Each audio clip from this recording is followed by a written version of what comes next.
Se você assistiu Django Livre, você lembra perfeitamente daquele jantar na mansão do vilão. White cake. I don't go in for sweets, thank you. You brooding about me getting the best of you, huh? Actually, I was thinking of that poor devil you fed to the dogs today. Mesa farta, talheres caros, vinho caro, todo mundo sorrindo, mas o clima é de filme de terror. Você sabe que ali não tem gente boa, tem gente educada, rica, poderosa e completamente perversa. É o tipo de jantar em que ninguém levanta a voz, mas todo mundo manda na vida de alguém. Essa papelada toda assinada não vale nada se você não apertar minha mão. Agora, corta para Brasília, Lago Sul, mansão de 36 milhões de reais. Anfitrião, Daniel Vorcaro. Convidados, políticos do Centrão, figurões de sempre. E lá, sentado à mesa como se fosse a coisa mais normal do mundo, Alexandre Uglandi, do Extremo Tribunal Federal. Só faltou o Leonardo DiCaprio quebrar uma taça e gritar alguma coisa em alemão. Porque é exatamente a mesma energia do filme. O vilão da casa sorrindo, o vilão institucional validando o ambiente e o resto fingindo que aquilo é só um jantarzinho inocente. Em Django, o vilão manda em tudo sem sujar as mãos. Em Brasília, nem precisa fingir. A toga já resolve. Brasilinas e brasilinos, respirem fundo, porque isso aqui não é só uma notícia. Isso aqui é um episódio especial de Narcos versão Lago Sul, só que sem o Pablo Escobar, porque aqui o elenco já tem vilão suficiente. Uma matéria do Lauro Jardim, em O Globo, caiu em Brasília como uma bomba atômica. Não foi uma bombinha, não foi um rojão de festa junina, foi Hiroshima com carpete persa e vinho importado. Daquelas que fazem político derrubar taça de cristal no chão e fingir que foi o mordomo. A matéria revela que Daniel Vorcaro, aquele personagem que passou de banqueiro promissor a protagonista de inquérito bilionário, recebia políticos e autoridades em jantares nada modestos. Nada assim. Só uma mansão de 36 milhões de reais com 1.700 metros quadrados no Lago Sul. Uma casa tão grande que se você se perder lá dentro, precisa de Waze e uma garrafa d'água. E nesses jantares, meus amigos, não era churrasco de fim de semana, não. Era aquele tipo de reunião que a elite chama de conversa amena. Sabe o que é conversa amena? É quando ninguém fala nada oficialmente, mas todo mundo entende tudo. E em pelo menos uma dessas noites mágicas, quem estava lá? Alexandre Uglandi. Sim, o Xandão, sem a esposa Viviane, curiosamente. Talvez porque ela estivesse ocupada, sei lá, contando 129 milhões de motivos para não aparecer.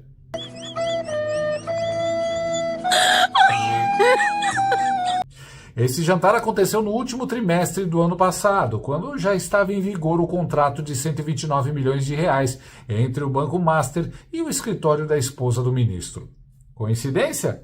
Claro que é. No Brasil, tudo é coincidência. Se o meteoro cair em Brasília amanhã, vai ter nota oficial dizendo que foi mera casualidade ecológica. De que o dono do Banco Master, o Gabriel Vorcaro, não vai para a forca calado e que se ele falar, muitos poucos sairão incólumes em Brasília. Eu ouvi de um ministro, Sheila, o seguinte: eu não sei se o Brasil está preparado para saber toda a verdade sobre esse caso, mas eu não sei também se o Brasil está preparado para continuar, para seguir, se o Brasil aguenta seguir convivendo com esse grau de corrupção e promiscuidade que ainda está para ser revelado. Chandler Clayson estava entre os políticos do Centrão, deputados, ex-ministros, e era o único ministro do STF ali. Ou seja, aquele clima delicioso de não estamos tratando de nada sério, mas todo mundo aqui manda em alguma coisa. Segundo relatos, eram noites de conversas amenas. Claro, imagina o papo.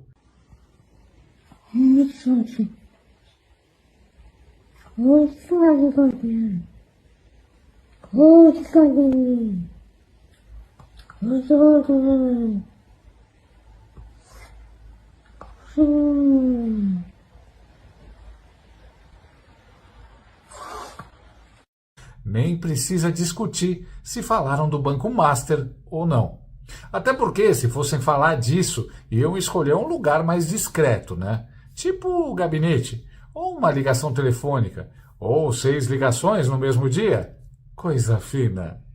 Mas vamos combinar. A simples presença de um sinistro do Supremo Tribunal Federal na casa do maior cliente da esposa dele soa o quê? Inconveniente? Estranho? Ou aquele tipo de coisa que só é normal no Bananil, onde o absurdo já ganhou CPF? Oi,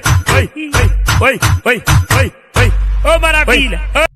Foi claramente um jantar para falar de investimentos, dólar, ouro e outros 129 milhões de assuntos irrelevantes. E aí a bomba cresce. O líder da oposição na Câmara, o deputado Cabo Gilberto, anunciou há pouco tempo mais um pedido de impeachment contra Xandemar. Sim, mais um, porque se impeachment fosse figurinhas da Copa, Xandeleide já tinha um álbum completo. Dessa vez, o motivo é exatamente esse: o envolvimento no caso do Banco Master e o contrato de 129 milhões com o escritório da esposa.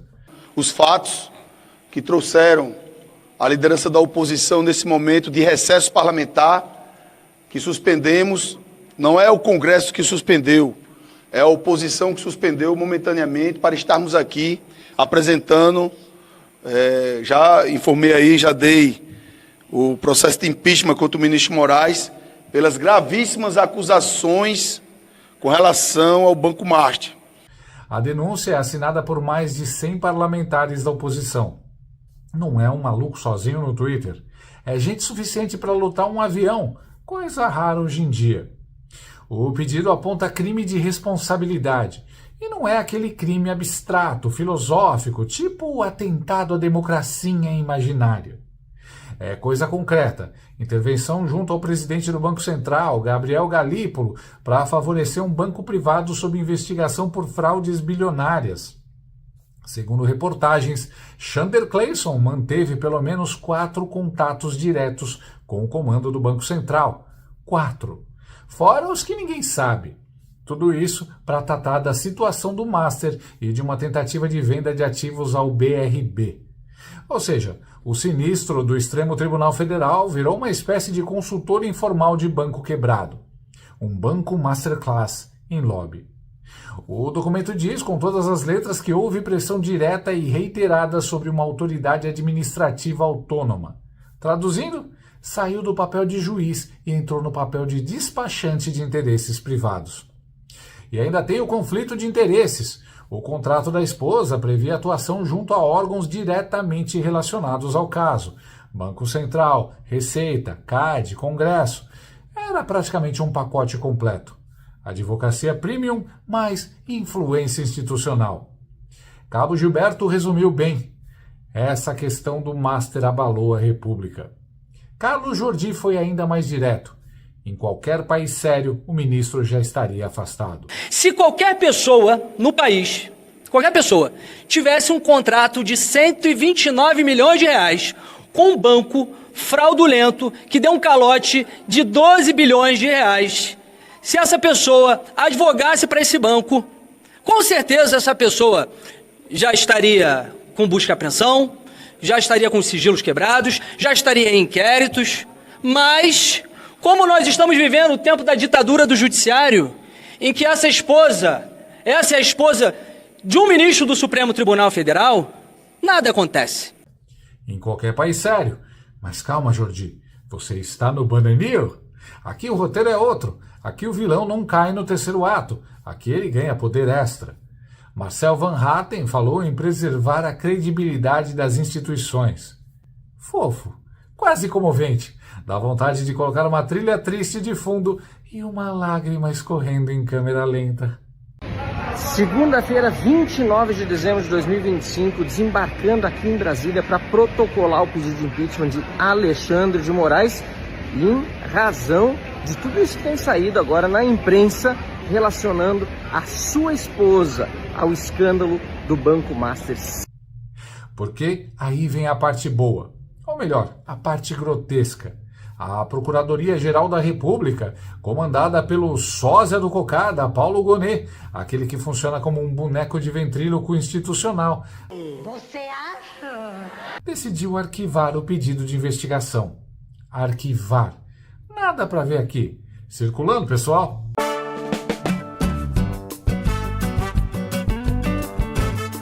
Segundo Gonê, não há indícios de ilegalidade. Nenhum, zero, nada. Um contrato de 129 milhões de reais com a esposa de um ministro que pressiona o Banco Central. Normalíssimo. Deve estar no manual. Como não ver conflito de interesses? Gonê diz que não cabe ao STF interferir em negócios privados da advocacia. Curioso, né? Porque quando é para interferir na vida de cidadão comum, aí cabe. Mas quando envolve dinheiro grande, toga e amizade, aí refoge ao escopo. Segundo ele, o noticiário não tem densidade suficiente. Ou seja, se fosse fofoca de WhatsApp, talvez tivesse. Mas, como é jornalismo, aí não vale. E eu vou encerrar com essa frase, e que diz respeito à decisão do Gonê, que estava impedido, ele é suspeito, porque ele foi colocado no cargo pelo Alexandre de Moraes e pelo Gilmar Mendes, mas eu gostaria de colocar uma frase a respeito do contrato de advocacia que foi celebrado com a esposa do Moraes. A decisão do Gonê pode ser resumida na seguinte frase, e é uma coisa vergonhosa. Pode ser resumida na seguinte frase, a decisão de arquivamento do Gonê com relação ao contrato suspeitíssimo com a esposa do Moraes. O Gonê, em outras palavras, usou a seguinte frase popular: nem tudo que é imoral é ilegal. O contrato era imoral e o Gonê entendeu que era legal. E aí entra a ironia máxima. A militância esquerdista passou dias dizendo que não existia contrato nenhum, que era fake news, teoria da conspiração, delírio bolsonarista. O contrato de 129 milhões de reais da esposa de Alexandre de Moraes não existe. Aí vem o próprio PGR e confirma. Existe contrato sim. Só não tem problema nenhum. O contrato existe e isso agora está devidamente esclarecido nos autos. É tipo dizer... Sim, o cofre foi esvaziado, mas ninguém mexeu nele. E ainda tem gente achando que o ditador seria punido pelo próprio regime. Isso é ingenuidade nível ursinho puff, acreditando que o mel vai se proteger sozinho. Vai ter roubalheira? Vai. Vai ser descarada? Vai. E quem reclamar vai preso por atacar a instituição. Bem-vindos ao Bananinho 2025, onde o crime não é roubar, é apontar o roubo. Mas calma que a oposição não morreu. Eles conseguiram as assinaturas para a CPMI do Banco Master. Conseguiram. Isso por si só já é um milagre bíblico. Faltou abrir o Mar Vermelho no Congresso. A CPMI será protocolada após o recesso. E agora a pressão é em cima de Davi Alcolumbre. Quando eu nasci, eu era muito feio. Sim, aquele momento tenso em que todo mundo finge neutralidade enquanto calcula o próprio futuro político. A comissão vai investigar tudo. A fraude na tentativa da compra do Master pelo BRB, a liquidação do banco pelo BC e, claro, a possível participação de Chandeleide na tentativa de salvar a instituição.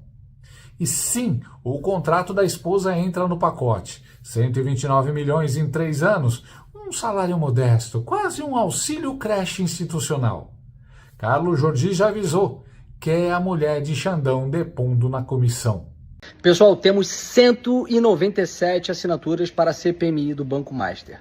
São necessárias 198 assinaturas. Falta uma assinatura? Bom, em tese sim, mas entenda porque ainda faltam 3 assinaturas. Porque são necessárias 171 assinaturas na Câmara e 27 no Senado, somando dá 198. Nós temos agora 173 assinaturas na Câmara, faltam 3 assinaturas no Senado. Apenas 24 senadores assinaram. Faltam 3 senadores assinarem. E aí eu quero ver. Quero ver a esquerda. Quero ver a mídia.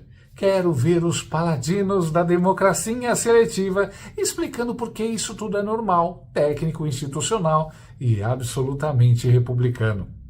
Porque se fosse com qualquer outro nome, meu amigo, já tinham pedido prisão preventiva, busca e apreensão, bloqueio de redes sociais e um documentário da Netflix em produção. Mas, como é com Chandeleide, é só um jantar. Um jantar muito caro, com assuntos muito caros e consequências que, por enquanto, só quem paga é o país inteiro. No fim das contas, o jantar de Django Livre e o jantar na mansão do Daniel Vorcaro só tem uma diferença. No filme, os vilões usam roupa de época e assumem que são vilões. Em Brasília, eles usam terno caro, toga, chamam de conversa amena e ainda juram que isso tudo é perfeitamente normal numa democracia. Alô? Alô, é o caso Alberto da Praça é Nossa? Não. Mas pô, não é tu o cara que adora conversar com os outros sobre um banco? Maldito! Alô? Alô, eu queria uma informação. Quando que estreia aquele reality de comida da Band? Eu sei lá. Ah, me desculpa, foi engano. Eu esqueci que o senhor não entende nada de Masterchef, mas sim de Master Empregado. Desgraçado! Alô? Parabéns, o senhor acaba de ganhar um videogame. Já até sei, é o Master System. Não, é o Nintendo. Nintendo, como é que o senhor ainda não foi empichado? Canalha! Gostou desse vídeo? Então inscreva-se no canal, comente, curta e compartilhe com seus amigos.